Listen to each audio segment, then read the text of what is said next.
All right. All right. So evidently, hi, everybody. Evidently, we have an audience for this concurrent session, II.1, Translation and Literary Textual Transmission Across Religio-Cultural Spheres, the Vernacular and Contested Territories of Learning, England, Italy, France. And all of our panelists are here. So that's great. The first thing I'm going to do is I'm going to figure out how to do this, share my screen with my whiteboard.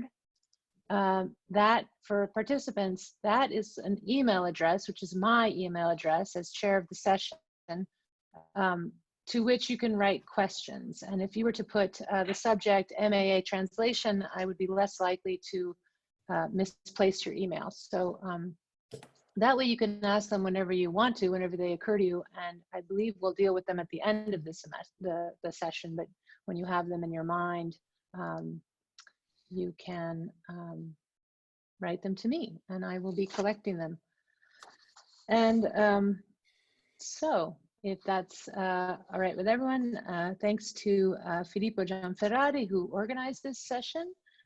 We have three panelists: Christopher Cannon from Johns Hopkins, Filippo Gianferrari from University of California, Santa Cruz, and Christopher, who I happen to know likes to be called Tougher, Davis from Northwestern University. So I will start by introducing Christopher Cannon, and we should really try to respect our 20-25 minutes so that there will be time for questions.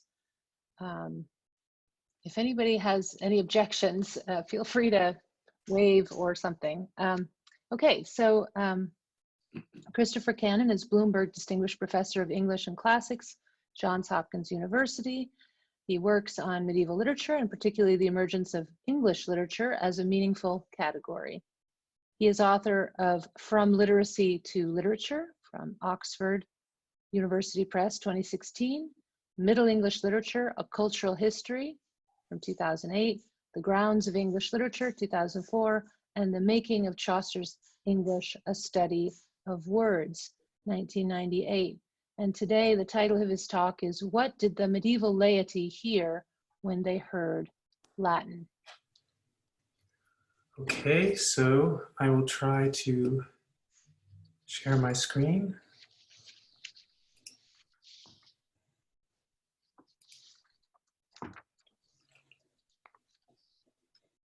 Does that work, Alison? Can you see the PowerPoint? Yep, I can see it. I'm good. Okay. Yeah. Okay. Okay. So I'm interested in exploring today how Latin might have been understood in the Middle Ages, and particularly the English Middle Ages, by those who were not schooled in how to read or write. We can call them the illiterate for now, though this is, as we know, a complicated term, and I mean to complicate at least the category to which it could refer even further today. I focus on sermons because even when substantially in English in the 14th and 15th century, there's a lot of Latin in them. Another way to phrase the question I want to pursue here then is, what is the Latin in these sermons for? In some cases, such Latin is incidental, but sometimes it edges out English in proportion, if not in primacy. Much of what I will do in these remarks is look at how such Latin is disposed and related to the English around it. My argument is that these relationships are worth scrutinizing with great care because they have a lot to teach us about medieval language competence. I'll begin with a focusing example, a sermon that dates from the late 14th or early 15th centuries, preserved in British Library, MS Royal, 18b-23. This sermon is located in what its editor calls the English section of the manuscript, and it is of a kind predominantly in English that we have long assumed was delivered to laity who did not understand Latin. Like so many such texts, it was addressed to good men and women, and it takes as its theme a text from the Psalms. But like all such sermons, this means that this English sermon begins with Latin, as I've shown you in this first slide, marked in yellow, as I will do throughout this talk. Adis nomen tuum et munera tua capta erunt. Also, like many others of its kind, this sermon translates this Latin for the good men and women it addresses. Wherefore I may say to him the words of my theme thus much in English. Lord, thy name is with us, and thy gifts been take to us, as I said at the beginning. And such English as elsewhere may offer sufficient proof that these good men and women didn't understand it. But it is also true that if this English translation comes about 2 minutes into the sermon, a page and a half later as it is printed, And if we suppose such translation was necessary, what are we to make of the competencies assumed when the sermon continues after the English version of the theme thus? St. Paul telleth, et est ad Hebreos undecimo, suffered many diverse kinds of martyrdom. Who is this Latin transitional phrase, et est ad Hebreos, for? And what are we to do with a sermon from the same collection that actually begins in English, as in this next slide? Then she with his own sword smote off his head and so saved all her people, cites the English text in Latin, haec historia patet Judith, and then continues in English, but translates that English into Latin rather than vice versa. So wine is lecherous, a lecherous thing, and drunkenship is full of strife, becomes luxuriosa res vinum et tumultuosa ebrietas. Who is this translation into Latin for? The text is also cited in Latin here, Proverbium vicesimo, and the sermon then continues with a set of verses in Latin, but these are never translated into English. And I'm referring here to the sentence beginning nullum secretum, after the citation of Proverbs, the next beginning luce vicesimo primo, and a third beginning attendite autem. The way markers indicating that a different text is being quoted in each of these cases are also in Latin, item, item. What did the medieval laity hear when they heard such a sermon? A wash of Latinate authority whose sense was only sometimes provided by the English? Did they really hear nothing but that the language was Latin and not the sense of that language at all? If the answer to these questions might well be affirmative, if we want to attribute the use of Latin for waymarking as a priest shorthand and the sequence of languages less significant than the translation itself, and the absence of translation significant only in showing that these particular quotations from scripture were of lesser importance to the priest's theme, there are sermons which confound such assumptions with a much thicker Latin texture. In a set of sermons surviving from the 15th century in Oxford, Bodleian Library, MS Bodley 649, for example, there are sermons that resemble the one I have been quoting from, but as if in a mirror, because it is often as if English phrases are inserted into a primarily Latin texture. So a key passage is on this next slide. Et quicumque purget se ipsum from the sickness and filth of sin, per shrift and contrition, and for pleasing of his God, let his life and health of virtue and of good leaving, verificabitur de ipso quod cepi pro temate, he hath, sine fide, made him whole, sicut dixi in principio, thus. To everlasting joy and wealth bring he you and me, that for man's health died on the road tree, quicum patre, amen. What we have, in more technical terms in these sermons, is intersentential code switching. The preacher moves from Latin to English, not sentence by sentence, but for a prepositional phrase, for the sickness. He then reverts to Latin for a preposition, per, but uses English phrases as its object, shrift and contrition. He returns to English for a few more phrases, but when he points back to the theme, which began the sermon, and in the printed version, that theme is now 7 dense pages of prose away, in Latin, verificabitur de ipso quod cepi pro temate, and then translates that theme into English, he hath made him whole, he interrupts that simple translation of the theme with elaborating prepositional phrases in Latin, sine fine, and points the English translation back toward the Latin in Latin, sicut dixi in principio. What did a lay audience hear when they heard this Latin? The sermons in the collection from which I've taken this example give some indication because they are not addressed to good men and women, but to domini, or lords or reverendi domini, reverend lords. And they often reference university learning in ways that suggest these lords are, as Siegfried Wenzel has claimed, a group of monks. Such indications return us, however, to the question with which I began, as if in a mirror. What did these reverend lords hear when they heard the English in these sermons? Or more to the point, why did they need to hear any English if they were well-schooled in Latin? Though this last example seems particularly mysterious, I think it tells us something about literacy in the Middle Ages that the documentary record does not otherwise tend to show. Both the author of the sermon and the audience the sermon assumes seem to be bilingual, and they are bilingual in a tongue, English, which abundant other evidence shows us was spoken as well as written, and Latin, the language of the book, which that same documentary evidence generally insists was largely written. In the 23 sermons in Bodley 649 that are macronic to this extent, it is hard to say what the primary spoken language is. Because there is more Latin than English in such sermons, the primary language seems to be Latin, and it is true that explanatory phrases are often in Latin, et est, item, haec historia patet, But it is really as if English and Latin are co-equal in these texts, as if the preacher did not even notice any movement between them. Bilingualism of this kind reveals an extreme competence. In fact, linguists who study such code switching in our own period say that speakers who switch back and forth between languages mid-sentence are the most fluent bilinguals. These linguists also observe that while it is popularly believed by bilingual speakers themselves that they mix or borrow because they don't know the term in one language or another, it is often the case that switching occurs most often for items which people know and use in both languages.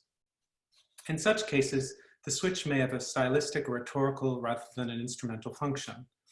Study of the timing of code switching in these sermons has argued that shifts into English are more often alliterative than not, as from the end of the first line on the slide, from the sickness and filth of sin. Insofar as these macaronic sermons imply such bilingualism, they also help us to see similar implications in what are fundamentally identical movements from Latin into English and English into Latin in the largely English sermons I provided as my first example. This is true even when that sermon translates Latin sentences into English. As Suzanne Romain has observed, one of the most common discord functions of code switching among bilinguals is to repeat the same thing in both languages. Given the nature of the confidence to which these sermons attest, English or macaronic, Latin or Latin with English phrases, a provisional answer to the question I've posed in my title is already something like, when the medieval laity heard Latin, they heard a language they sometimes understood. I certainly can't claim to prove such competence with the examples I've given, although there are many more sermons, just like all the types from which I've drawn these three examples. But I think it is true that the patterns and uses of Latin and English in the sermons I've been describing also help us to better understand what have been equally mysterious uses outside the sermon literature.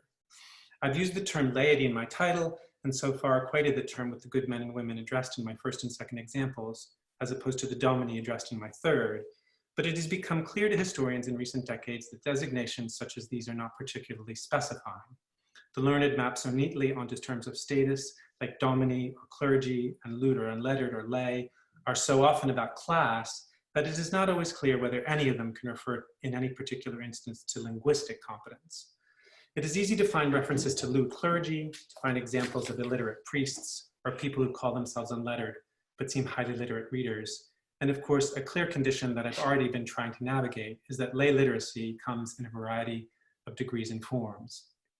As is well known in the Middle Ages, literacy could refer to competence in Latin without reference to the vernacular, so a person might have been described as unlettered when she could read or write English well. The good woman of the 15th century, described in her own book as Marjorie Kemp, may help us to characterize the kind of layperson to whom any or all of the sermons I've been describing might be addressed. Kemp says she had to dictate her book to a priest because she was not lettered. But she also reports in that book how she was hit on the head by masonry in a church while she had her book in her hand.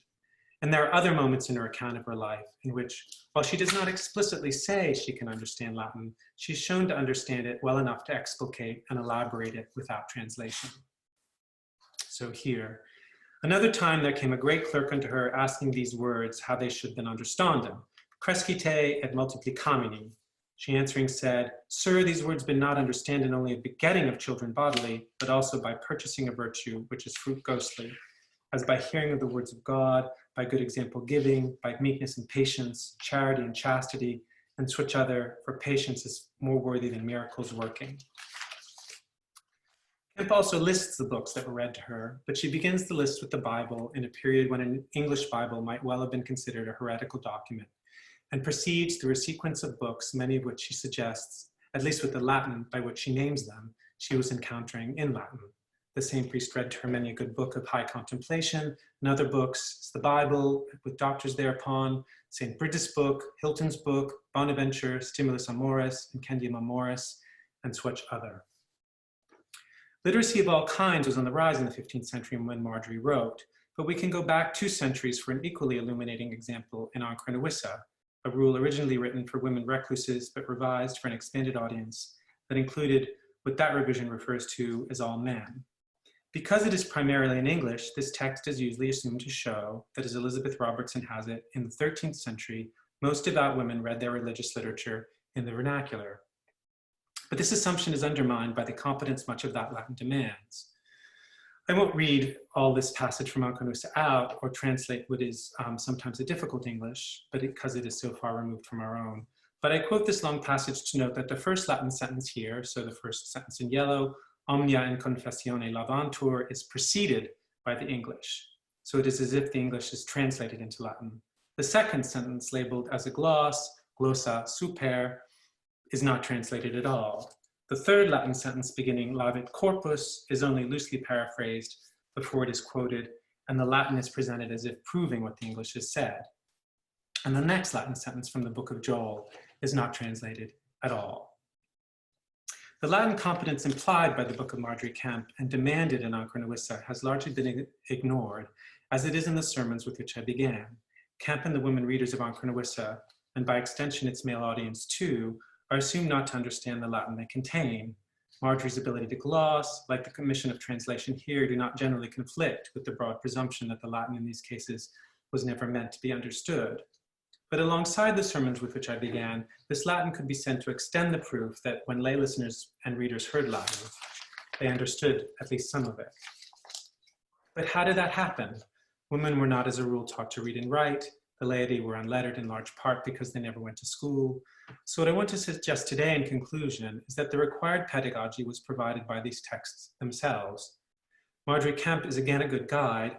Just after the passage in which she reports all of the Latin texts she seems familiar with, she presents them as something like a curriculum. The aforesaid priest read her books, the most part of 7-year or 8-year, to great increase of his cunning and of his merit, and he suffered many an evil word for her love, inasmuch as he read her so many books. The same sort of pedagogical program is built into the Anconusa, which concludes with the injunction that its readers should read through the book containing its abundance of Latin each day. This is, of course, the simplest, but to my mind, the most effective form of language teaching. Steady repetition of Latin, either translated carefully or meaningfully only by implication, as is, of course, the method in any language teaching by immersion, becomes a way for the laity to learn a little Latin, and then more and more Latin every day. In this sense, Latin is transformed into a vernacular by the very text written, with the assumption that it is not. Such pedagogy is also a principle and practice built into the English sermons I began with, or others like them, and a particularly good example here comes from later in the collection, preserved as MS Royal 18b23. Like the sermon with which I began, this sermon also begins with a Latin theme and translates it into English, but it also repeats that translation over the course of the sermon. As can be seen in this slide, this sermon begins with a psalm, Si in quietatis observaveris, Domini, Domini, qui sustenebit, and a translation is immediately provided. Friends in God, and both men and women, in the law of God, that is Holy Writ, the holy prophet David taketh to him in high contemplation, and endeth it by manner of question, saying the words by my theme, Lord, if thou keep up wickedness, who shall suffer it? After an account of original sin and Christ's sacrifice as the grounds for baptism, the Latin theme is restated and then immediately translated exactly as at the sermon's beginning. Si iniquitatis observaveris Domini, Domini qui sustenebit. Friends in God, the words of my theme been written in Holy Writ and in the office of the Mass of this day, and thus much to your understanding, Lord, if thou keep up wickedness, who shall suffer it? Still later in the sermon, now relying on the listener to remember the text or key words from it, the theme is stated in English for a third time, but now parsed semantically. In this theme can contain two questions. The first is whether that God will think upon all the wickedness that men don't do and keep him unto the day of his judgment. And the other question is in what wise that his wrath may be suffered at the at the day of judgment. And these two questions been the ground and the substance of my sermon. And then the sermon concludes with yet another translation of the theme. So then if God keep up our wickedness, who shall suffer it? Combine such preaching with, say, a Psalter, a book with which would contain the Latin of Psalm 129 from which the theme was taken, which that parishioner might hold in his or her hands, and what you have alongside a teaching of the meaning of the doctrine of the theme is a systematic lesson in the meaning of the Latin of the theme. Here we could then say what the laity heard when they heard Latin was maybe not yet something they understood, but a lesson to teach them how to understand it. A set of Middle English sermons surviving in 2 manuscripts, but comprising a cycle for the 15 days and the liturgical calendar, published by Sigmund in a collection called Lollard's sermons, shows a second way in which sermons of this kind could teach, by repetition, but not in a single sermon, but in a series of sermons preached throughout the year.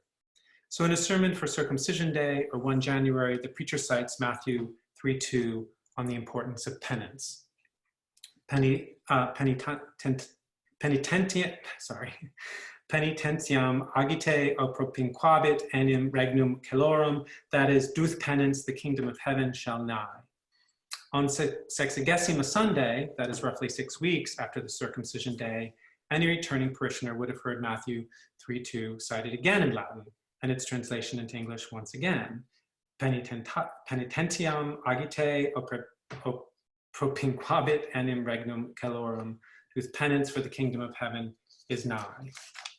Returning 2 weeks later, on the first Sunday in Lent, a parishioner would have heard Matthew 3:2 cited and translated twice, once at the beginning of the sermon and again halfway through. Returning 3 weeks later, on the fourth Sunday in Lent, he or she would have heard the Latin text cited and translated once again, so 5 times in a span of 3 months. Perhaps not every parishioner, but let's say any parishioner particularly focused on the teaching of these texts would have now been brought to recognize, not least because it is cognate, that penitentiam was a form of penance in Latin, that agite was the command do, and that regnum celorum meant the kingdom of heaven. Although this particular sermon cycle makes it possible to trace these repetitions through time, the return to particularly directive gospel passages, as well as the Psalms, is a distinguishing feature of sermons as such, and certainly of all Middle English sermons.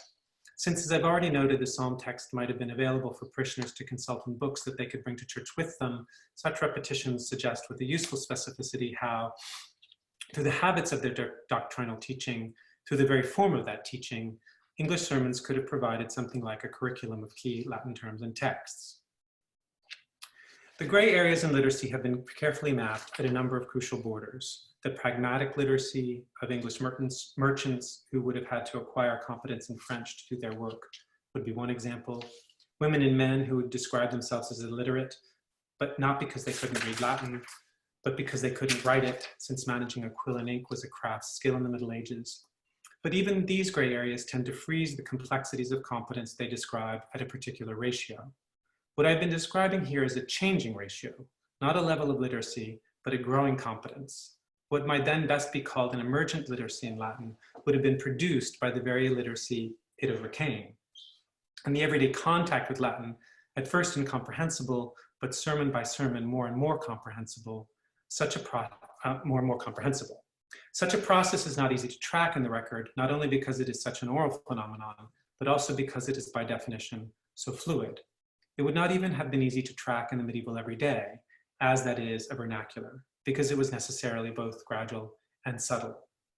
But this gradient, if it existed, as I'm suggesting it did, must affect what we call rates of literacy, as well as definitions of literacy.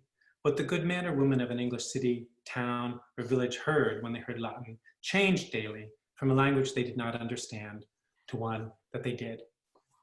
Thank you. So now I think I have to unshare this. Condition. Thanks. Okay. Okay, so without discussion, we'll go straight into our second paper. Filippo Gianferrari is Assistant Professor of Literature at University of California, Santa Cruz.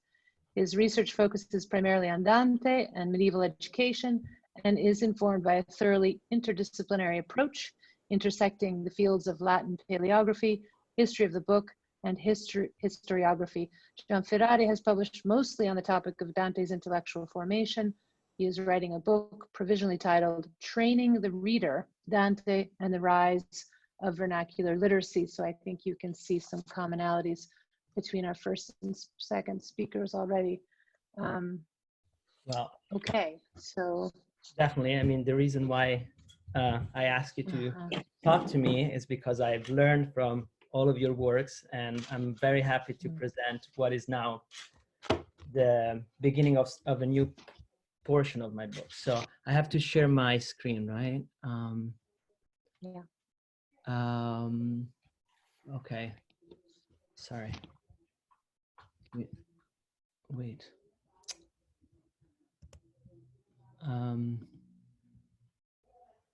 I need to, where is it? Here. At the bottom, green share screen. Can you see it? Yeah, there you are. Yeah. Okay, good. Sorry, because I had multiple options and I didn't know which one. All right, so, okay. Okay, can you see it? Yes. If you don't hear properly, just interrupt me at any time, okay? Okay, so sometime after 1290, while still living in Florence, young Dante collected a selection of his poems, some of which had already been circulating for nearly a decade, and framed them within a narrative and explanatory prose. The result was a prosimetrum that the poet calls libello, a booklet. The poet claims to have assembled it from the larger book of his memory by compiling a selection of the most important passages under a rubric that reads Incipit Vita Nova. In quella parte del libro della mia memoria, dinanzi alla quale poco si potrebbe leggere, si trova una rubrica la quale dice Incipit Vita Nova, sotto la quale rubrica io trovo scritte le parole le quali è mio intendimento da essemplare in questo libello, e se non tutte almeno la loro sentenzia. As the sense of novelty embedded in the incipit suggests, young Dante intended the Vita Nova to be something utterly new, both in form and contents. He was the first to assemble a complex and yet unseen book in the Italian vernacular, both on account of its format and also of its authorial stance. The author exerts control on the entire text, both prose and poetry, and through the text itself gives instruction on how to read, copy, and assemble the book. The prose, moreover, integrates elements from the genre of the scholastic commentary, accessus, and divisiones. There is one aspect of the libello, however, that stands out as its most original and defining feature. In the opening metaphor, the author discloses that although he won't copy the whole book of memory, he will at least write the meaning of its words, almeno la loro sentenzia. Dante, therefore, presents himself as both a compiler and, most importantly, as a commentator. At the heart of Dante's decision to write this self-commentary lays an urge to educate his reader. It is on this precocious didacticism that I would like to focus my presentation today. Even though nobody would question the didactic core of the Vita Nova, no systematic attempt has been made to read Dante's operation within the context of his time's Florentine education. As I would like to argue in what follows, however, Dante might have modeled some features of his experimental libello on the Latin readers that were parsed and memorized in 13th and 14th century Florentine school to impart literacy instruction. To demonstrate my thesis, I will first succinctly discuss the question of the implied reader of the Vita Nova in relation to the culture of literacy in contemporary Florence. Second, I would discuss the form and material parallels between the Vita Nova and extant medieval Latin readers. And finally, I will give some example of the significant and hitherto almost entirely unnoticed parallels between the Vita Nova and Prosper of Aquitan's Liber Epigrammatum. Okay, so first I should clarify that I do not share in the most traditional view of the Vita Nova as a treatise by a poet written for poets on the art of poetry, to use Barbara Reynolds' words. I agree instead with John Ahern that through a series of fictional representation of the implied readers in the Vita Nova, Dante reaches out to an increasingly broader popular audience, best exemplified towards the end of the work by a group of pilgrims on their way to Rome. Ahern argues, persuasively in my opinion, that by addressing the category of women readers in the canzone Donne che avete intelletto d'amore, Dante wishes his Vita Nova to reach the whole spectrum of readers, from the illiterate, idiote, who could read vernacular but not Latin, a reader traditionally symbolized by women, to the literati, clerics or academically trained lay people. The city of Florence displayed widespread literacy among the laity, mostly for professional reasons. But unlike other large cities in northern Italy, it still lacked a university. According to the 14th century Florentine chronicler Giovanni Villani, the number of boys and girls who received literacy training in Florence a few years after Dante's death, around 1338, was somewhere between 67 and 83% of the population. These numbers seem rather astronomical for the time, but historians have no doubts that Florence featured a highly developed educational system and syllabus.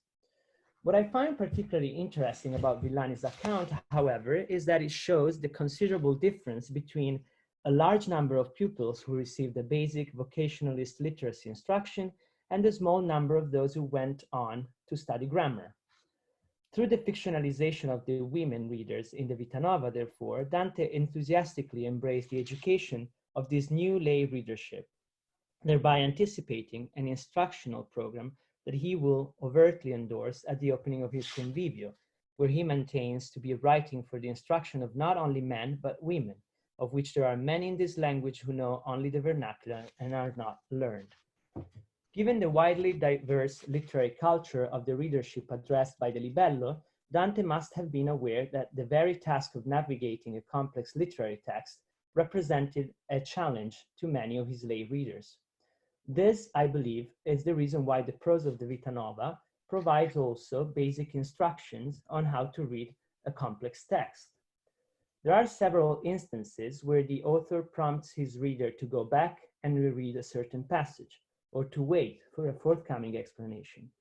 Besides, the author also marks digressions from the proposed subject matter, or discusses questions of textual analysis, as most obviously in the case of chapter 16, which I'm not quoting in its entirety, where the poet defends his use of prosopopeia on the basis of its traditional use by classical poets. Finally, the fact that in the prose, Dante always indicates the metrical forms of the poem, like the canzone he inserts in the Vita Nova, is not only an instruction to the scribe, as Wayne's story rightly argues, but allows readers to learn the different metrical forms used by vernacular poets. Besides, scribes and readers of vernacular text virtually coincided at this time. While explaining the poem's true meanings, therefore, the prose of the Vita Nova also educates readers in the proper way of reading, as Ahern suggests, and offers a tutorial on how to navigate any complex literary text. Zygmunt Baranski argues that in the Vita Nova, Dante is trying to introduce his readers to new forms of literary criticism, while relying on and contaminating established literary conventions. But what kind of literary culture would such a widely diversified readership have shared? Well, certainly they all learn how to write and read, regardless of the professional path they followed afterwards. Literacy and grammatical instruction in 13th and 14th century Florence was carried out through a close reading and memorization of a few Latin literary texts, some of which also belongs to the school anthology that we posthumously came to know as Liber Catonianus. Late medieval sources and manuscript surveys of school books from late medieval Florence confirm that school bestsellers were the distichs of Cato, Prosper of Aquitaine, Henry of Settimello's Elegia, Aesop, and a few others. For many lay vernacular readers, these minor Latin texts in the school curriculum represented their only formal literary training. Paradoxically, therefore, the introduction to literacy provided them with the bulk of their literary culture. I would like to argue that Dante looked closely at these school books while shaping his libello. I believe that Dante's definition of the Vita Nova as a libello, as a booklet, might itself imply some generic and material indication of its instructional nature. The Latin term and its vernacular equivalent meant rather generically any piece of writing, legal petition or accusation, a message, small treatise or commentary. Dante's use of the same term throughout his oeuvre, however, is illuminating. Throughout the Vita Nova, he consistently refers to it as libello, in order to point the reader either forward or backward to different sections of the work that shed light on a certain issue. This practice outlines the form of the libello as that of a coherent tract that can be read either following its narrative progression or be consulted like a handbook, following different topical inquiries. Furthermore, in Convivio, Dante uses this term again to refer to the Vita Nova, but also to his own De Vulgari Eloquentia on vernacular eloquence, as well as to Cicero's De Senectute. And finally, in Paradiso, the poet deploys the term again to define Petrus Hispanus Summulae Logicalis. Rather than an anthology of poems, therefore, Dante seems to use libello in place of short treatise or handbook. But what kind of handbook? Some scholars suggested a handbook for poetic composition, but that to me looks more like the De Vulgari Eloquentia, which is an altogether different kind of work. The kind of paratextual tools present in the prose of the Vita Nova, accessus, divisiones, etc., have often been linked to academic textuality. But I found this conclusion also objectable for two reasons. I mean, not entirely objectionable, but to be revised. First, academic books were usually larger and more expensive books, not booklets. Second, very few lay Florentine readers, perhaps not even Dante himself, would have been exposed to such an academic type of books and their paratextual critical tools. In Florence, this kind of book belonged to the friars. Instead, lay readers might have owned small booklets containing either the hours and the small psalterium, which was also used for earliest literary instruction, or anthologies of the minor Latin text to be read in schools. In his survey of late medieval Tuscan school books, Paul Gale found that a significant number of pocket-sized, inexpensive books dating from roughly the 14th century and a few from the 13th century share a similar format and selection of minor autores. That such books were available in significant numbers through stationers who subsidized their production shows that they were made to meet an increased market demand, which in turn was driven by educational usage. Ownership marks are often found in readers from the 14th century, witnessing a meaningful increase in the latest private ownership of this type of books. It is significant, moreover, that only the school autores and a few medieval grammar texts appear in the form of Latin primer manuscripts. The major Latin poets seem not to have taken this form. To a Florentine lay reader, therefore, the libello, the booklet of the Vita Nova, might have looked like one of these school booklets. A possible corroboration of this thesis comes from Giovanni Boccaccio, who had been educated between Certaldo and Florence during the first half of the 14th century. A generation younger than Dante and the most influential of the first scribes who copied the Vita Nova, Boccaccio witnesses a perceived bond between the Latin school authors and Dante's groundbreaking poetic project. In his epistle to the fellow poet Jacopo Pizinga, Boccaccio constructs a succinct canon of Italian poetry from Homer and Virgil to Dante and Petrarch. In Boccaccio's history of poetry, Dante finds its place at the end of a literary tradition made of minor Latin poets, Cato, Prosper, Pamphilo, Henry the priest from Florence, all school texts, as we should not fail to notice, that are defined as opuscula parva. What is merely suggestive about Boccaccio's words is the descriptions of the school text precisely as opuscula parva, petty volumes, with regard both to the quality and size, a material character therefore common to texts that were used as small handbooks. More significant, however, is the acknowledgement by a proto-humanist of the crucial role played by these minor school texts in keeping alive the half-dead fire of poetry. Such a consideration unveils the crucial role generically ignored by modern critics that literacy instruction played in nourishing a shared literary culture in the politically fragmented and culturally diversified Italian peninsula during the Middle Ages. Furthermore, it illustrates how Dante was obliged to consider this educational tradition and its text. First, because it was on these school booklets that both the poet and his Florentine lay readers had acquired their literary culture and their critical tools. Second, because for centuries, these school texts had provided access to the classical autores maiores on which Dante draws in order to establish the authority of the new vernacular poets in the central chapter of his handbook of the Vita Nova. Let me point out two more interesting facts. One, in several cases, these manuscripts present rudimentary glosses, accessus ad auctorem, and divisiones. According to both Robert Black and Paul Gale, the form of school glossing most in use was the paraphrase and historical introduction to authors and text. This kind of information, as Stephen Bottery has shown, is what both the Vita Nova's prose sections and its divisiones most often provide.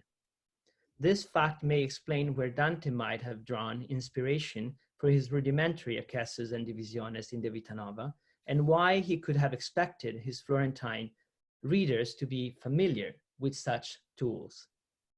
Second, Boëtius de Consolatione Philosophiae, which is traditionally seen as a pivotal model for the Vita Nova, was read at a particularly key stage in the school curriculum in Florence, as it constituted a bridge text between the first, most elementary readings and the more advanced ones, a transition that often coincided with that from the Latin auctores minores to the maiores. As Black and Pomaro shows in their study of the Florentine manuscripts of the Consolatio, it is at this intermediate to more advanced stage in the curriculum that glosses begin to introduce more complex rhetorical figures such as prosopopeia, and to quote auctoritates such as Virgil, Ovid, Horace, and Statius. It seems remarkable to me that this is precisely what Dante discusses in chapter 16 of the Vita Nova, the use of prosopopeia by ancient poets, documented with examples drawn precisely by the major auctores. Dante provides a type of instruction, therefore, that Florentine readers might have encountered at the stage of their formation when they were supposed to read Boëtius' Prosimetrum. Perhaps Dante meant for the Vita Nova to be, like Boëtius, a bridge text designed with the lay vernacular readers in mind to assist them while moving from their limited literary culture to more complex vernacular text, like the one that Dante promises he will write for his readers at the end of the Vita Nova. In support of this thesis, I have found that two of the school texts mentioned by Boccaccio find interesting echoes in the Vita Nova. One is Henry of Settimello's Elegia Sive de Miseria, and the other one is Prosper of Aquitane's Liber Epigrammatum. I will only give two examples about the latter.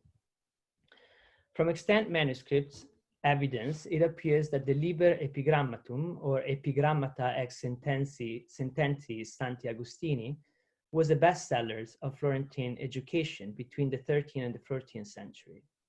Its form is idiosyncratic and truly an oddity. Prosper had previously written a Liber Sententiarum drawing on Augustine's works. He then wrote short poems based on a selection of these sententiae and eventually added a brief prose paraphrase of the same to accompany each poem and draw on their sententia. A prosimetrum, therefore, like the Vita Nova, in which prose had been added to poetry in order to explain and make memorable their theological teaching. As Prosper explains in his preface, he is both a compiler, as he is collecting some flowers from a field and some dew from the abundant water gushing forth from God's providence. Just like Dante Dante at the beginning of the Vita Nova is compiling only a part of the Book of Memory, whose arguably author, since it is the poet's life, might be God. But Prosper is also the author of the poems, as he says that he arranged the flowers into poetic lines, textere versiculis. And finally, he's also the commentator of himself in the brief prose paragraphs. It is hard not to perceive the potential relevance of this little school book for Dante's Vita Nova, especially since this was one of the most read books in Florence at Dante's time. Noteworthy, it is also that Prosper wants to make available to the readers the nourishing celestial bread. Dante will eventually use a similar imagery in his Convivio,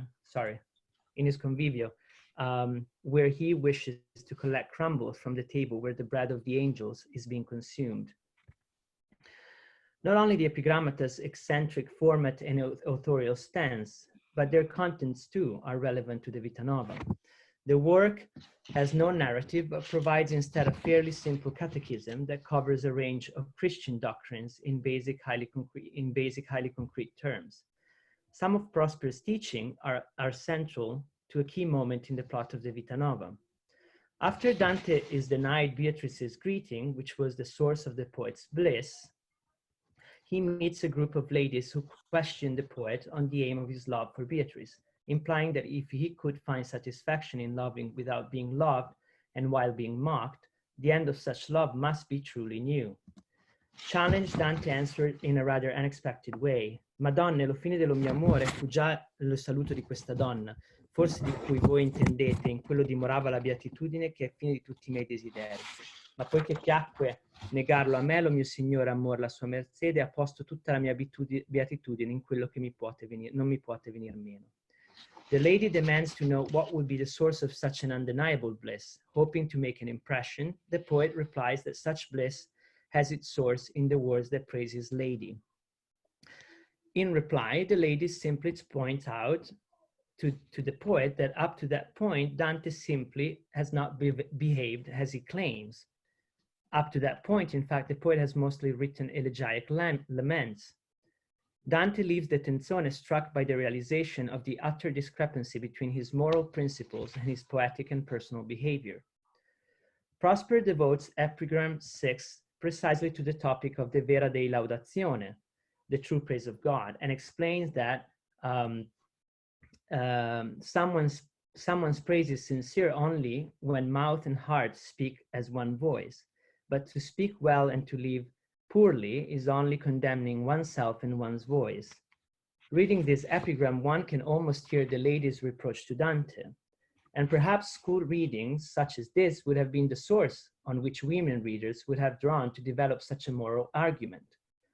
Notable is also that Prosper explained that if one praises God with his voice without truly praising him in his heart, he damns his own voice, sua voce voce damnare, an important point for a poet like Dante who is trying to elevate love poetry to a higher spiritual dimension, laus vera. Dante explained that he has turned to the poetry of praise because of in this activity, he's a bliss that cannot be taken away from him. Ho posto tutta la mia beatitudine in quello che non mi può venire meno. In epigram 87, De diligendo Deum, Prosper uses Dante's same formulation to define the ultimate good that alone can bring peace to human. Non poteri omnis labor finiri, nisi hoc diligat quod ei non possit auferri. Finally, as a result of his conversation with the ladies, Dante writes a canzone addressed to ladies who have intellect of love, explaining that those who have such an intellect are those whose actions are informed by spiritual nobility. In epigram 13, Prosper discusses precisely the bono intellectu and explains that the only good intellect is the one that informs one's actions. There is nothing unique about Prosper's moral teachings. Reading the Vita Nova, however, Florentine readers would have likely been reminded of Prosper's prosimetrum, both for its forms and for some of its core messages. Dante must have been keenly aware of this fact and used it to his own advantage. As Prosper, moreover, provided both literacy and literary instruction, while also teaching an essential Augustinian catechism, so it won't be unreasonable to argue that the Vita Nova might have appeared to a large majority of Florentine readers as both a vernacular reader and a catechism. Thank you very much.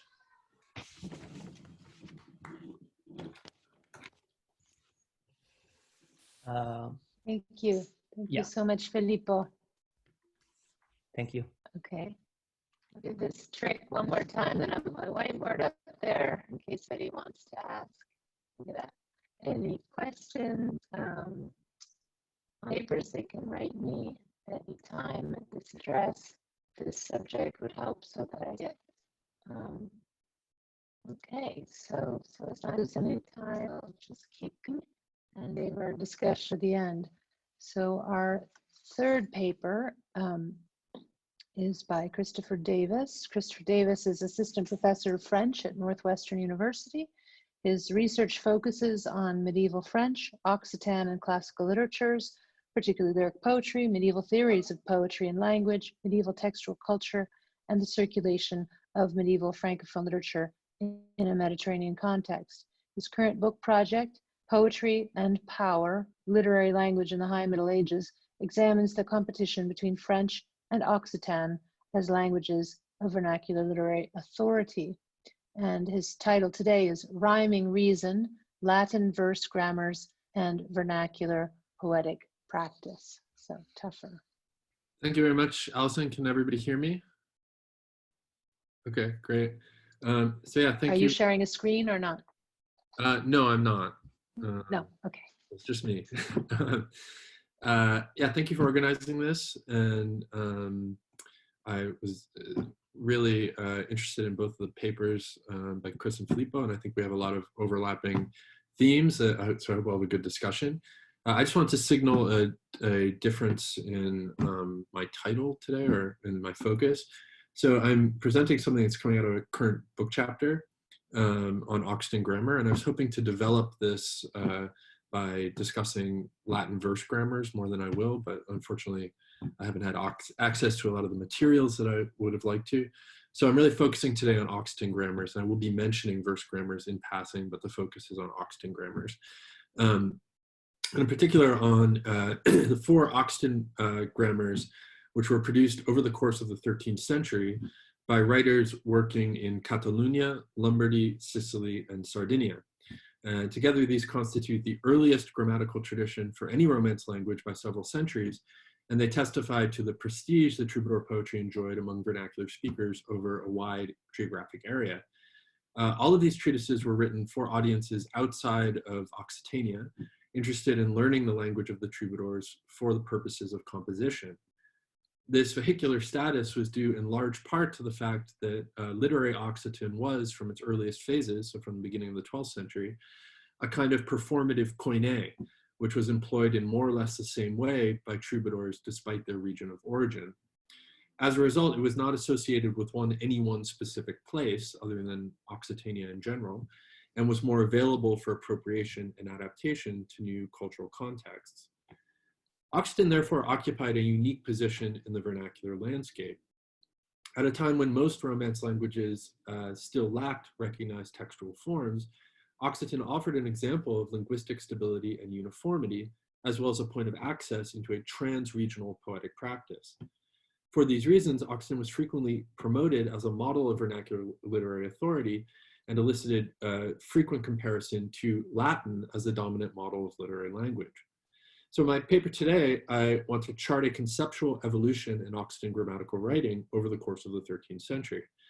The 2 earliest works in this tradition, the Razos de Trobar by Raymond Vidal and the Donats Provençals of Hugues, both seek to establish the exclusive authority of Occitan by appropriating the paradigms of Latin grammatica.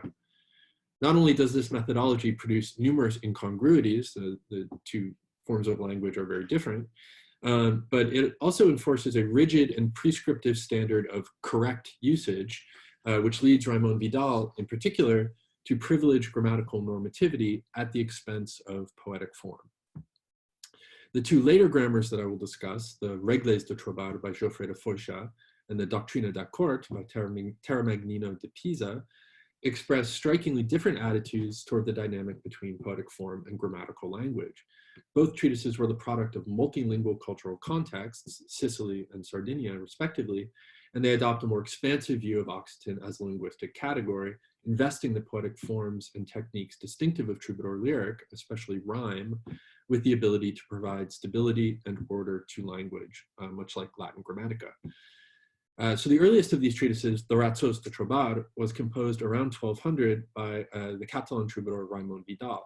This was followed a few decades later by the Donats Provençals, which was written in Lombardy by an Occitan author named Hugues. Although the Donats is the more comprehensive of these 2 works, its impact appears to have been minimal, in contrast to Raymond's Razos, which served as the inspiration for the 2 subsequent grammars, and was also an influence on Dante and other later works. So for this reason, I'll be focusing here on Raymond Vidal in particular. So a native speaker of Catalan, Raymond addresses his treatise to an audience of readers like himself, interested in acquiring the language of the troubadours for the express purposes of composition. To this end, he seeks to establish rules or principles, which are both translations of the word ratsos in his title, which might govern correct usage based on the songs of great 12th century troubadours such as Bernard de Ventadorn and Kirat Bornay, whose works he cites throughout. Raimon is particularly concerned about the various kinds of corruption that might occur when troubadour songs circulated among speakers of closely related dialects, who might be tempted to adjust the language of the troubadours to their own native speech patterns. For this reason, he stresses that Occitan has a distinctive character and a privileged claim to literary status. He first compares it to French, making a distinction between poetic genres. French is better for narrative poetry, while Occitan is best for lyric, and Dante later reproduces this in De Vulgare Eloquentia. And then he goes on to say that, quote, in all the lands where different forms of romance are spoken, no other language has more authority, autoritat, than that of the Limousin. And Limousin is the word that he uses for Occitan. Therefore, I tell you that anyone who wants to compose or to understand songs must be very familiar with the Limousin language.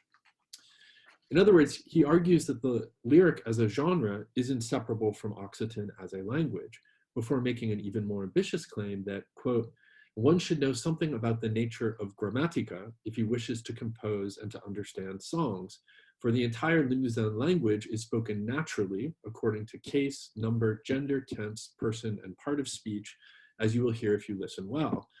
By grammatica, Raimon is clearly referring to the Latin language and also to grammar, as in the Latin science of reading and writing. The terms employed here, case, number, gender, tense, etc., are taken directly from standard grammatical works by Donatus and Priscian, so the Ars Minor and the Institutiones Grammatica. Ukvaidit also draws on these same classical sources, which serve a purely practical function in the absence of any meta-language specific to the vernacular. For Raimon, however, grammatica clearly represents more than a simple descriptive tool. Instead, he claims that Occitan is grammatical by its nature, naturalmens, and is regulated by the same grammatical structures and values as Latin. His chain of logic here suggests that the privileged function of Occitan as a language of lyric is somehow also related to this grammatical character. So he substantiates this claim by narrowly focusing his exposition on aspects of the Occitan language that resemble Latin and are also central to poetic composition. And this is why he focuses on nouns. Literary Occitan employed a very rudimentary case system like Latin. So basically it just distinguishes between subject and object of masculine nouns. So it's very simple. But this is still a feature which distinguished the language of the troubadours from other forms of romance, and in particular Catalan and Italian. Nouns also frequently appear in the rhyme position, providing a point of tension between grammatical form and poetic form, which he argues must always be in harmony. He illustrates this with examples from the works of great troubadours, stressing that incorrect grammatical usage will mar the integrity of poetic structure.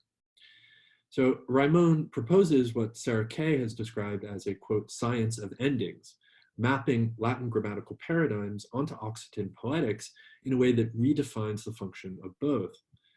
In the end, however, this ideal standard proves very difficult to maintain. He is forced to admit that the very same troubadours that he has just cited as examples of correct usage also make what he deems to be errors in their songs, employing or even inventing variant forms, usually for the purposes of maintaining a rhyme scheme. And this is especially true for verbs. So there are lots of different forms of verbs, and he gives examples where troubadours will use the first person in place of the third person, etc. And rather than accepting these as acceptable variations, he just says this is wrong, right? So a tension thus emerges between the competing pressures of grammatical regularity and the stability of poetic form. Given these options, Raimon comes down squarely on the side of grammar, stating that no man, quote, no man should ever look for a rhyme that is corrupt or incorrect in person or in case. This position represents a significant departure from the practice of 12th century troubadours. Composing in an oral poetic context in which language was still highly variable, the troubadours often boast about the ability to control the medium of language through technical virtuosity. Raimon effectively reverses the traditional dynamic between language and form by promoting the autonomy of Occitan as a vehicle that confers poetic virtuosity and authority onto individual practitioners, provided that they adhere to grammatical norms. So in other words, the troubadours often have a relationship to language as a kind of obstacle to self-expression, which might be controlled by the imposition of forms onto it. And Raimon reverses this by saying that if you follow grammatical rules, you will achieve authority simply by learning this authoritative linguistic code. So as I mentioned, the Razos de Trobar inspired two later grammatical treatises, the Regles de Trobar by Geoffrey de Foix and the Doctrina de Trobar, the Doctrina d'Accord by Terramagnino de Pisa. Both were written about 1285, and both aim primarily to revise Raimon's work by adapting it to a new literary and grammatical context. Each author also adopts a strikingly different attitude toward the competing importance of language and poetics. So Geoffrey de Foix was a Catalan monk and diplomat based in Sicily who served the crown of Aragon as a papal envoy to Rome. Living and working in a multilingual environment, he adopts a much more flexible attitude toward the normativity of Occitan as a literary language. The stated goal of Geoffrey's treatise is to revise the Razos de Trobar for a general audience, senes grammatica, without grammar, so that, quote, those who do not understand grammatica but have a clear and subtle intelligence might learn and understand the art of composition. So this is a project of vernacularization or vulgarization. With this in mind, he replaces the 8 parts of speech that Hug and Raimon took from Donatus with 9 causas, which include accent, versification, rhyme, and also article, a characteristic of the vernacular that his predecessors had notably omitted. By stripping Raimon's treatise of its Latin veneer, he simultaneously foregrounds the rhetorical and technical elements of composition, in particular rhyme, which he identifies as the principal tool for providing structure to language, or to poetic language. And he defines rhyme as, he says, quote, the purpose of rhyme is to hold words in place reliably. For Geoffrey, rhyme, rather than grammar, provides the guiding principle when determining correct language. In fact, he pushes back against Raimon Vidal for critiquing the supposed errors in troubadour song, arguing that, quote, I do not grant him that the troubadours made mistakes, for usage is superior to art, us vens art. And so I say that each person can use the form that pleases him most. Geoffrey thus proposes a model in which poetic forms provide a kind of overarching linguistic structure, capable of accommodating and even synthesizing a variety of different linguistic dialects. He goes on to say, if French or Catalan words are used in troubadour songs, they are equivalent to Occitan, quote, since when they are used in poetry, they become more Provençal than anything else. A similar attitude toward the transcendent function of poetic form is found in the final text I'd like to discuss today, the Doctrina d'Accord, or the Instruction on Rhyme, by Terramagnino de Pisa, a minor Italian poet living in Sardinia. Like Geoffrey, Terramagnino also sets out to revise Raimon's Razos, in this case by changing the medium of the treatise from prose to verse, 800 octosyllabic rhyming couplets, which are occasionally interrupted by quotes from troubadour song and paradigms in prose, grammatical paradigms. The Doctrina is usually situated within the larger trend of verse redaction that is characteristic of Latin grammatical pedagogy during the 13th century. And the two most influential examples of this phenomenon are the Doctrinale of Alexander Villadei and the Graikismos of Eberhard of Bethune, which were composed in 1199 and 1212, respectively. These both revise the standard grammatical works of Priscian and Donatus by setting them into Latin verse. These didactic poems enjoyed enormous popularity, each surviving in hundreds of manuscript copies, and they eventually overshadowed the classical models upon which they were based.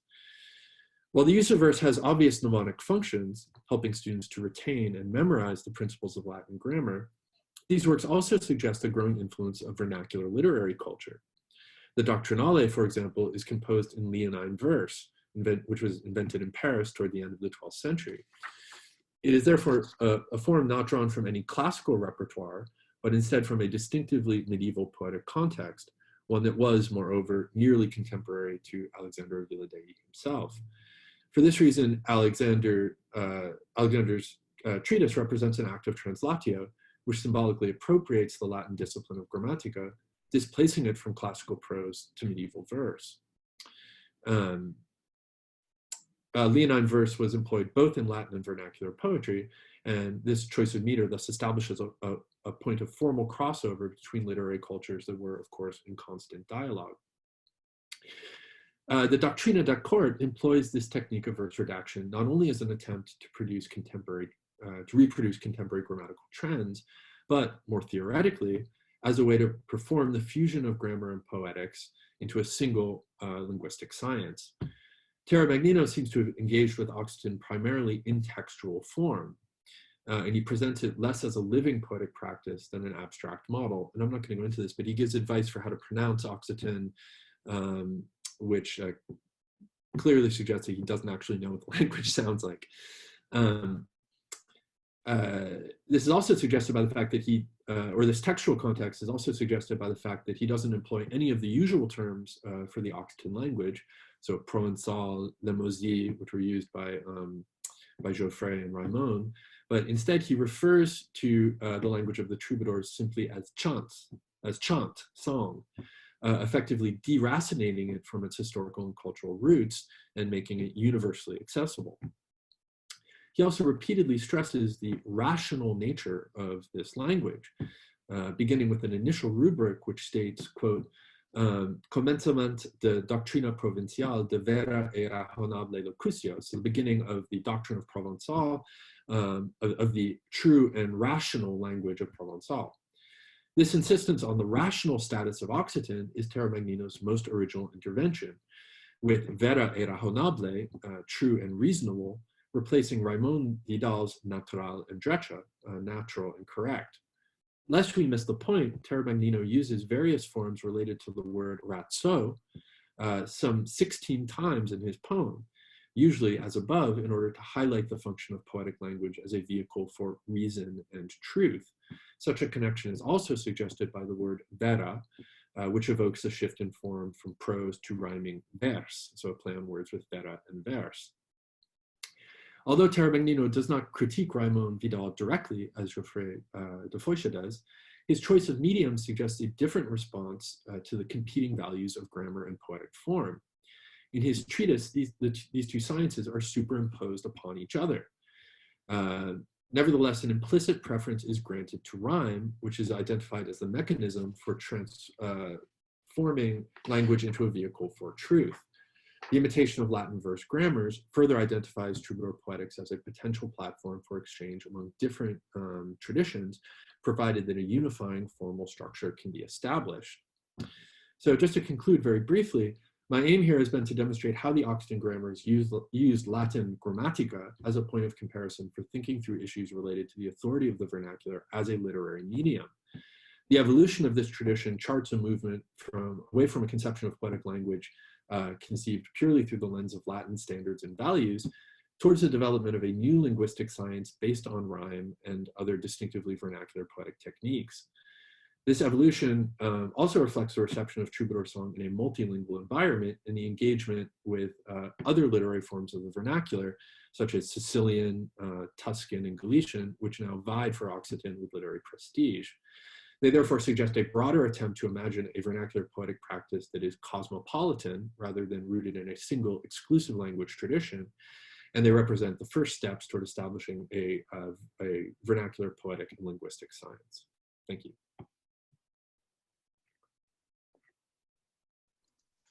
Great, well done, everybody. We have time for discussion. Alison, I can't hear you.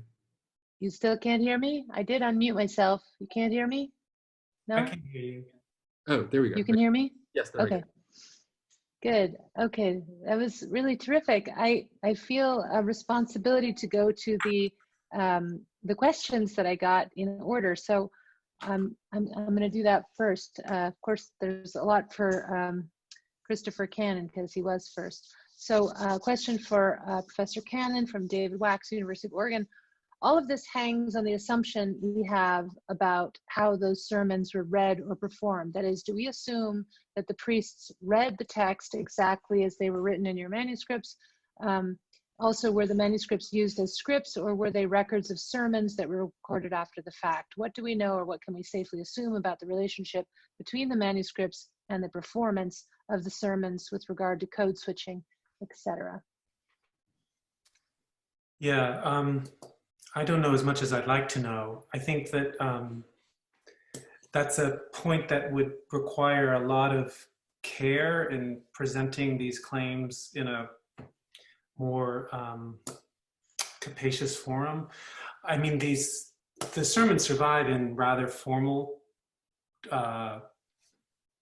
copies, so they don't seem like the kind of things that a preacher would have preached from by any stretch. But I'm going off of what the sermons themselves imply about their own oral qualities. They talk about things that were said before. They say, as I said, and so, you know, the Macronic sermons are kind of hard to figure out. They remain a big puzzle, but the ones that I was relying on that intermixed a lot of small Latin phrases into English, I think, act like preached documents. I mean, they seem to record acts of preaching, and so to that extent, I'm taking them as evidence of such. And it's a difficult question.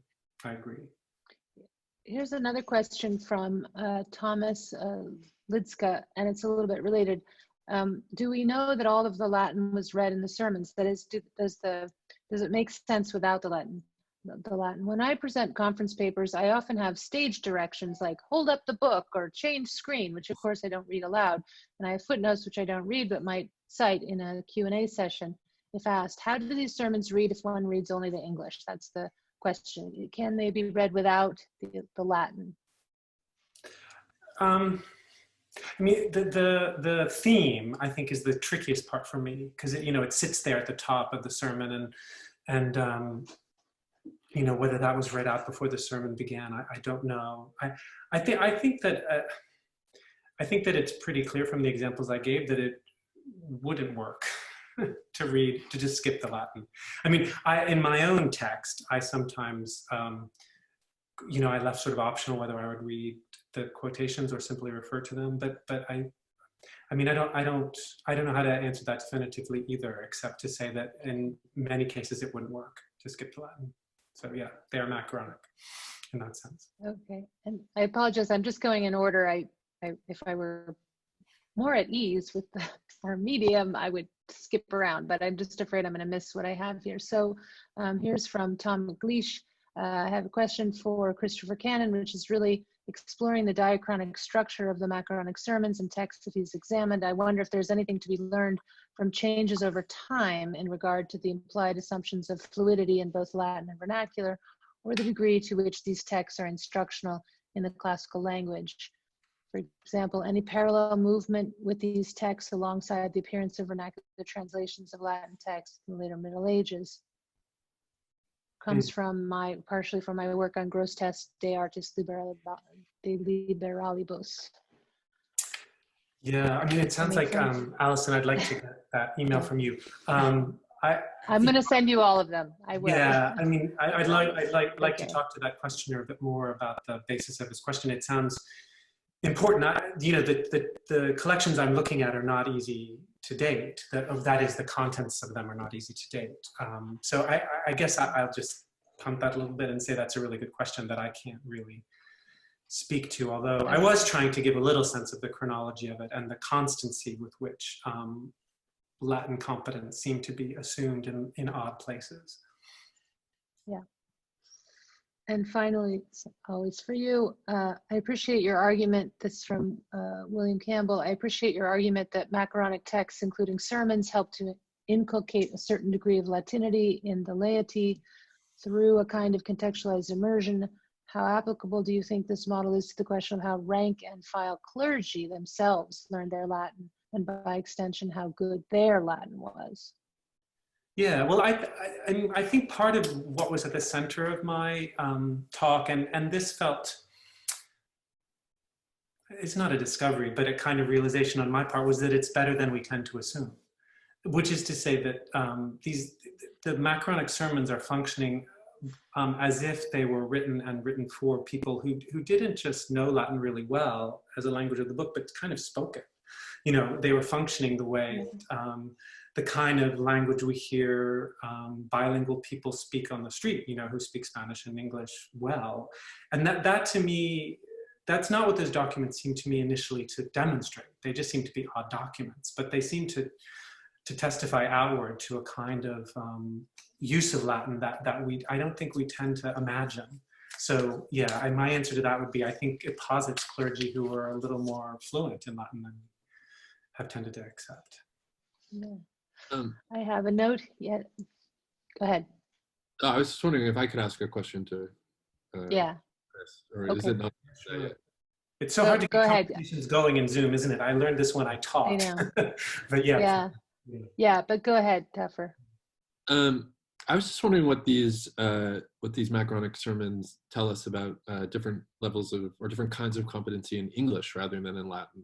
So is there a variety of different kinds of English? And is it possible that the Latin might serve as a kind of script, that if you're a preacher, you can follow it, and if you're preaching to, you know, different audiences in different places in England, for example, you might want to adjust the vernacular, and so that it could provide a guide that would kind of prompt you to fill in the blank, so to speak.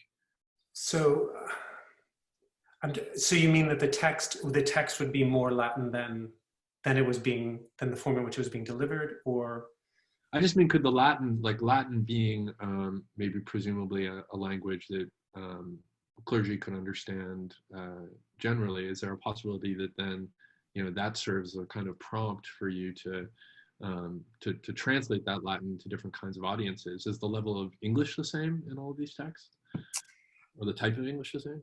I guess I'd say yes, but I think part of what you're getting at is that maybe it's not just that the nature of the text that was preached changes, but the language in which the text was preached might, you know, be Exactly. That's valuable.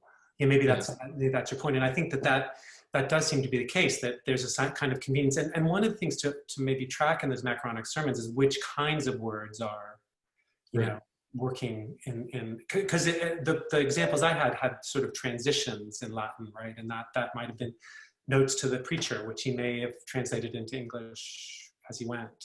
Yeah, I mean, if I could ask you a question back, what sort of audience are you imagining for these texts that are drawing on what are essentially, you know, Latin school texts, but are in many ways thinking about poetry, right? So are these texts that you're describing grammar for exclusively poets, or would they have had a wider reach? Well, I think for Raymond Vidal, for instance, he's very specific about the kind of people. He says, you know, this is directed at the hommes primes, which are the best people, right?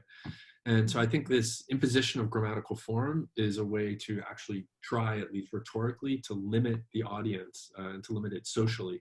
So I didn't cite it here, but he has a wonderful description in the beginning of his treatise. He talks about how, you know, everybody loves to sing, and, you know, he gives this overview of how everybody in the world is singing: Christians, Jews, Muslims, shepherds, kings, princes.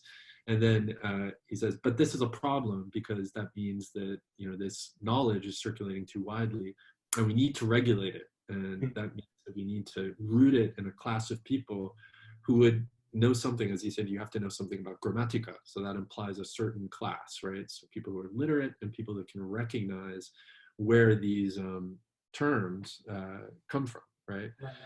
So it's grammatical rules become sort of social rules as well. That's really interesting. Yeah, exactly. And so it's actually a way to limit and to regulate and to assert the status of troubadour poetry as a kind of art, really after the fact. I mean, it's a sign of a tradition in decline in a way, right? Because it's moving away from being a very oral tradition to one that is increasingly textualized and rooted in a particular class. So, new way of doing things. It looks like Sharon Kinoshita has her head up. Yeah, I've just given Sharon, I've just given you the mic if you want to ask a question. Unmute yourself, Sharon. There you go. Okay, I unmuted myself. Thank you. I really enjoyed that panel, and I have some just some self-serving questions for Topher, which I'm not sure it's really speaks to the core of your really interesting presentation, but I was interested in the last example that you were discussing from, what is it, Terra Magnino? Terra Magnino de Pisa. Pisa, okay, so the Pisa caught my attention because Marco Polo and trying to figure out, kind of context for Rustichello da Pisa. So I was wondering, since, Rustichello is known, like Brunetto Latini, for making a big deal about, French, most beautiful and widespread, yada, yada, yada.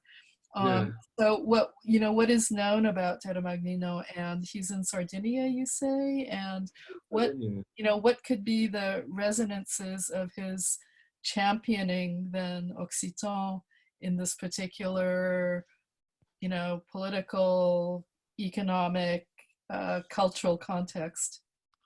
Yeah, thank you. That's a really good question. Very little is known about Terra Magnino. He seems to be attached to a judicial court in Sardinia, but really this text only appears in one manuscript, and it doesn't circulate very widely. I haven't really thought about any connection with Marco Polo, but there has been a lot of speculation that Terra Magnino is coming out of a context that might be quite similar to the one that formed Dante's De Vulgari Eloquentia. And in fact, the citations that he has from troubadours overlap a lot with the citations that Dante uses in De Vulgari Eloquentia. And so there's been speculation that they might actually have been using similar sources and possibly even the same manuscript. And so I think there is a connection there. I didn't really get into Dante because I thought maybe it would come up in the discussion. But I think there is really a connection in the way that he imagines Occitan as Chan, as a kind of universal and cosmopolitan structure that's not really rooted in any one place. To me, that really evokes an idea of the Vulgari Illustre. And there's the same sort of searching around to think about what are the potential of harmony, different kinds of harmony, as potentially like mirroring grammar, and then actually maybe superseding grammar as a way of structuring, grammatica as a way of structuring language. So I think there are more connections with Dante's Tuscan context than necessarily with the Marco Polo, and with French. Terra Magnino doesn't really mention French. Yeah, no, I was just interested in the Pisan connection, and how you connect to guys from Pisa. Yeah, no, I don't think anything is really known about Terra Magnino's life in Pisa. But I mean, presumably, we speculate that he's from Pisa because his name is Terra Magnino de Pisa. Anything else is really known about that.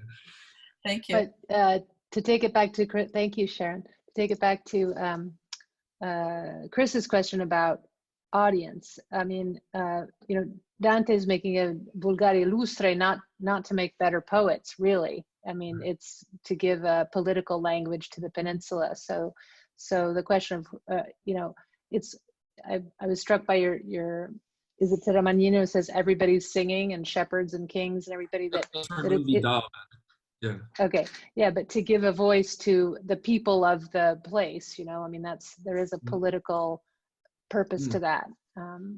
Yeah. I just wanted to say that. Yeah, that is very interesting. And I think actually, the political purpose, I didn't really get into this, but that's one of the changes in the evolution of these grammars. Because both Gianferrari and Terra Magnino de Pisa, the way that they're conceiving of Occitan as a poetic practice is much more inclusive of different kinds of languages and cultural viewpoints. And I think that reflects a very different kind of political space than what you see in Raimon Vidal, which is more focused on Occitania and Catalonia, and is much more narrowly focused in this sort of broader Mediterranean context. Yeah, great. I wanted to report that Renata Kozinski, unfortunately could not stay for the discussion, but she said, please tell all the speakers, this was a super interesting session from which I learned a lot. Thank you for presenting these papers, Renata Blumenfeld Kozinski. And then I do have a question for Filippo from Ian Cornelius. You argue that Dante aligns his Vita Nova with the poetry and prosimetra of school texts. Do you see a connection between this argument and Inferno 4, where Dante aligns himself with the great poets of antiquity? Okay.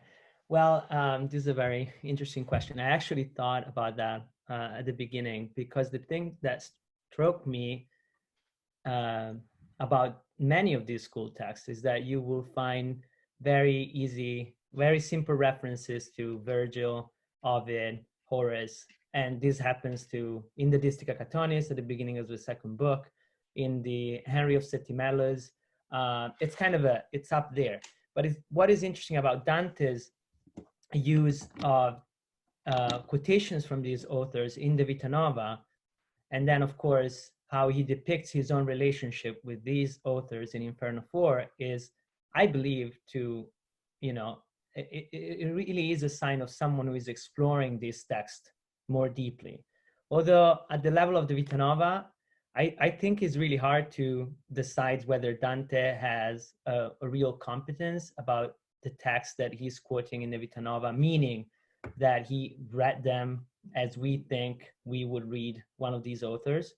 And the question is complicated because many, for instance, an interesting thing is that many of these school texts, as I was mentioning in my paper, especially after the level of Boïsches, etc., have glosses that refers to these authors in the margins. And so there are ways in which people could know actually, oh, yeah, of course, you know, this is a prosopopeia like Virgil does here.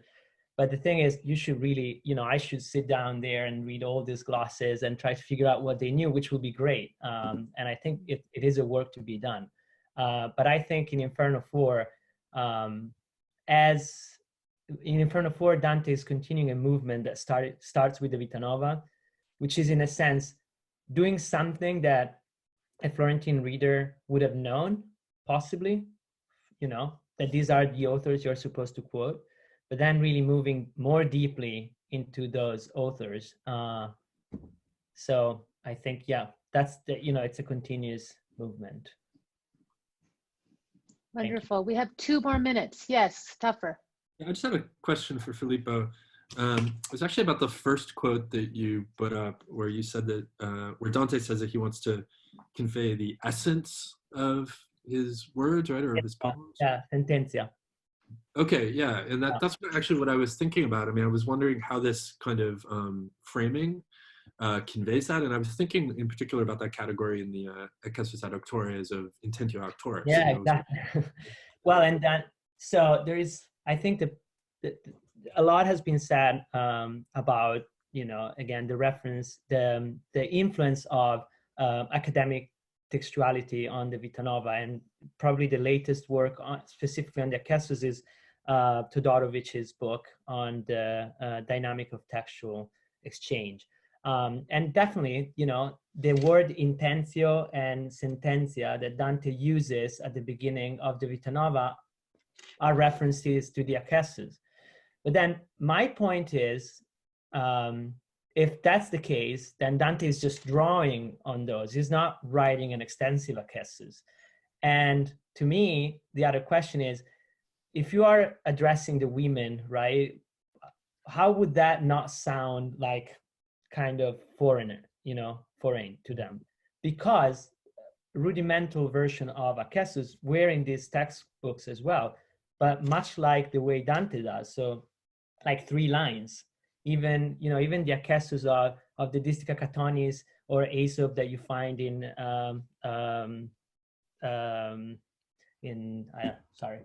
Alistair's book. I don't remember. Yeah, exactly. Those are actually taken from collections of Eccesus, or you can find them in Northern European manuscript with the Liber Catonianus kind of text, but you rarely find them in Florentine booklets. Like they just, you know, they just do not have all that glosses around, which to me, you know, it's also the sign of where Dante could have taken the idea of having a light structure of indication rather than the academic Eccesus. So definitely, yeah. I don't know if there is time, but I had a question too, but I can also write to Christopher. If nobody cuts us off, I'm happy to keep going, so. Yeah. Now, Yeah, you can keep going. We don't have any other sessions tonight, so as long as people are willing to stay, you can keep going with the discussion. All right. so this is for Christopher Cannon. When you talked about learning by immersion, I really like that. And I don't know what do we know about the situation in England, and if that were in any way different from the one in Italy, but argument made by people like Robert Black, who studied elementary education in Italy, is that this kind of, although it's open to question, and one way of questioning it is whether there were vernacular glosses or not, and what they indicate, etc. But the idea is they were learning Latin like we learn language now, through immersion. So you will sit in the class, the teacher will read the text in Latin and will have you memorize it and learn the parts of language, and you just repeat a bunch of things you don't really understand, and that's the way you learn. I do not always agree with Black. I think, you can't possibly understand everything from the glosses, and there is some practical sense that tells me that if I am teaching by immersion, sometimes if you are really lost, I'm going to tell you what that means. But nonetheless, that seems to imply that was the way they learned. So was that the way in England too? And if that's the case, wouldn't there be a relationship then between your argument of how they were using the sermons to teach Latin by immersion and the way the laity will be used to learn, which is again by immersion? And the other question that is connected is, if the texts that are often quoted, and that I don't know, in some cases, in the examples you made, that was the case, are the Psalms, of course, then they might have memorized the Psalms as their first reading, right? And there are so many other ways in which you learn the Psalms just by praying the hours, etc. So some of them could also be, so one question is more in your favor, the other question might be more possibly against the grain of your, against the, but maybe not, I don't know. It's just a question, but I really like that passage of your paper, and I thought it. Yeah, I mean, I've argued elsewhere that there was a lot of Latin immersion teaching in English schools. I think that the materials we have from the schools imply that. I would think that would be true across Europe. In fact, the Donatus, it's a script, right? It's a script for teaching Latin in Latin, and we don't have counter evidence, right? We don't have English scripts for teaching Latin until well into the 15th century. So I do. I mean, but we're talking about two different audiences. So I think that the Latin immersion would have been for schoolboys who were training to be, to use, to be literate for some purpose, most likely in the church. And what I'm trying to think about in this part of this project is what would happen to people who'd had no such training, who were meeting Latin sort of cold, as it were. But as you say, they would have, well, no, I mean, the people who are memorizing Psalms might not be the people sitting in the good men and women. I mean, that's sort of what I'm assuming, that they're people trained in this sort of immersion, and then there are people who are going to church, and the people who are going to church wouldn't have had that training, but then the sermons would have been producing it or providing it in small measure. So it's got different audiences too.